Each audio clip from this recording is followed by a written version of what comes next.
Everyone, welcome to my channel Shilpa's daily life. আমার নতুন ব্লগে তোমাদেরকে জানি অনেক অনেক ওয়েলকাম, অনেক অনেক ভালোবাসা। তো দেখো আজকে সকাল সকাল কিন্তু শ্বশুরবাড়ি থেকে চলে এসেছি বাবার বাড়িতে। ছেলে এসে ঘুম দিচ্ছে।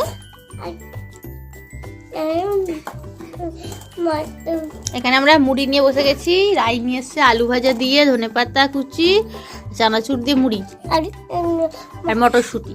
আর আমার রয়েছে পেঁয়াজি দিয়ে মুড়ি, সাথে চানাচুর।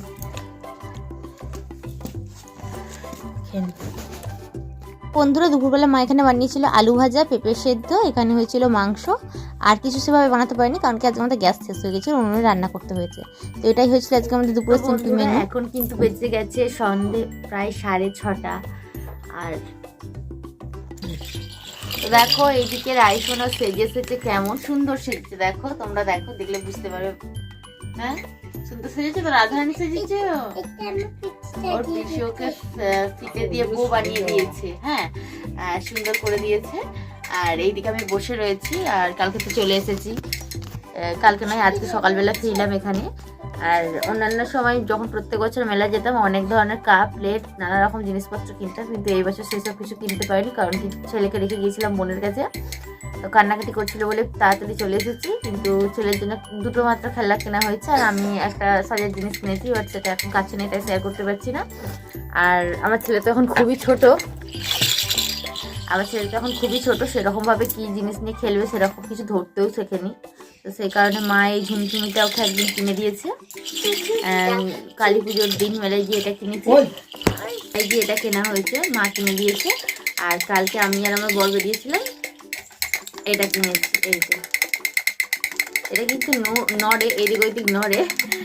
হ্যাঁ, প্লেন জায়গায় বসালে বেশ ভালোই লাগে দেখতে। এই দুটো জিনিস যাতেও একটু সাউন্ড পাই এইরকমভাবে আর কি, যাতে দেখে একটু আওয়াজটা শুনে, সেই কারণে এই দুটো কিনেছি। এগুলো এখনো দেখতে শেখেনি, সবাই তো 3 মাসের হলো আর কি, 3 মাস কমপ্লিটও হয়ে যাবে, 3 মাস কমপ্লিট হয়ে যাবে। হ্যাঁ, এটা কেনা হয়েছে, আর কিছু কেনা হয়নি।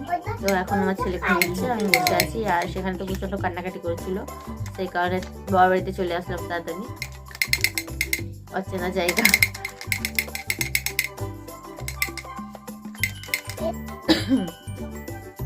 আমি তো সেই একবারে এখানে এসেছি, ধরো কিবারে নভেম্বরের, সেটা হচ্ছে 24 তারিখে এখানে ফিরেছি, 23 তারিখে।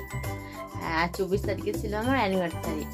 আর 22 তারিখে আমার ছেলেটা হয়েছে হাসপাতালে, হঠাৎ করে সমস্ত কিছু হয়েছে। তো বাবার বাড়িতে আসবো বলে তো মোটামুটি গোছকাজ করছিলাম যে এটা নিয়ে যাবো, বাট তখন তো কিছু আনা সম্ভব হয়নি। এমনকি আমি জুতোটাও পরে আসিনি, শাশুড়ি মায়ের জুতোটা পরে আমি হসপিটালে গিয়েছিলাম, মানে নার্সিংহোমে। তো সেখান থেকে শাশুড়ি মায়ের জুতোটা আমি ফেরত পাঠিয়ে দিয়েছি, বাট আমার এখানে কোনো জুতোই ছিল না এতদিন, 3 মাস পর্যন্ত এখানে জুতো ব্যবহার করতাম। এবারে গিয়ে আমি জুতোটা নিয়ে আসলাম আর কি, ভালো জুতো যেটাকে বলে, চপ্পল নয়। তো নিয়ে আসলাম। আর কিছুদিন পরে রয়েছে আমার দিদির বিয়ে, আমার পিসির মেয়ের বিয়ে। তো সেই কারণে ওখান থেকে আমার জামা কাপড়, শাড়ি, সাজগোজ এই সমস্ত কিছু নিয়ে আসলাম। বড় হয়তো শাড়িগুলো আনতে পারবে, বাট সাজগোজ কোনটা কি নেবো না নেবো এগুলো তো আরও গুছিয়ে টুছিয়ে আনতে পারবে না। এইবারে যখন গেলাম ভাবলাম তাহলে আমি নিয়ে চলে আসি কিছু কিছু জিনিস, সমস্ত জিনিস নিয়ে চলে এসেছি।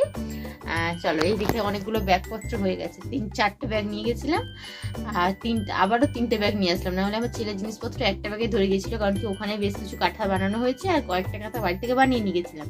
সেই কাঁথাগুলো ওখানেই রেখে দিয়েছি, জানি যে এতগুলো বয়াবই করবো, তো সেই কারণে সেখানেই রেখে দিয়েছি, এখানে আর নিয়ে আসিনি। তারপরেও 3টে ব্যাগ হয়ে গেছে, কারণ তোমার শাড়ি টাড়িতে ভর্তি। গায়ে হলুদে পরবো, দিদির গায়ে হলুদে পরবো একটা শাড়ি, তারপরে একটা এখান থেকে পরে যাবো বউ বিয়ের দিনে, মানে বিয়েতে যে শাড়িটা পরবো দিদির বিয়েতে। তারপরে একটা মানে নর্মালি পরার শাড়ি, এই সমস্ত কিছু দিয়ে ব্যাগটা পুরো ভর্তি হয়ে গেছে। তারপর ম্যাচিং ব্লাউজ, সমস্ত নিয়ে ব্যাগ ভর্তি, সাজগোজ আছে। তো চলো এখন বসেই থাকি। আজকে আবার মা একটু গেছে বাজারে, আমার ছেলে এইদিকে ঘুমোচ্ছে, এই যে মানে ঘুমোচ্ছে। তো যাই হোক, চলো বসে থাকি। দেখো, যেহেতু সকালের দিকে মাংস খাওয়া হয়েছে, মা আজকে হেভি কিছু রান্না করেনি, রাত্রিতে আমরা মুড়ি খাবো, বাপির জন্য ভাত রয়েছে, বাপি ভাত খাবে। এখানে দেখো মা ফুলুরি কিনে নিয়ে এসেছিলো, সেটাকে পেঁয়াজ দিয়ে একটু কুচিয়ে নিয়েছে। এখানে করেছে আলু ভাজা, ডিম ভাজা, যেটা দিয়ে আমরা মুড়ি খেয়ে নেবো আর কি। তো এটাই ছিল আজকে আমাদের ডিনারের মেনু। তো প্রায় দিনই আমরা ডিনারে আমি মুড়ি খেয়ে থাকি আর কি, ভাতটা মাঝে মাঝে খাওয়া হয়। দেখো খাওয়া দাওয়া তো করে ঘুমিয়ে পড়েছিলাম, আর এখন দেখো রাত্রিবেলা দেখছি আমার ছেলের কানের ছাপ আমার হাতে, মানে আমার হাতে মাথা রেখে ঘুমোই, সে কানের ছাপটা দেখো পুরোপুরি আমার হাতের মধ্যে হয়ে গেছে। তো এটাকে আমি স্মৃতি হিসাবে রেখে দিলাম। তো কেমন লাগলো ভিডিওটি অবশ্যই কমেন্ট করে জানিও।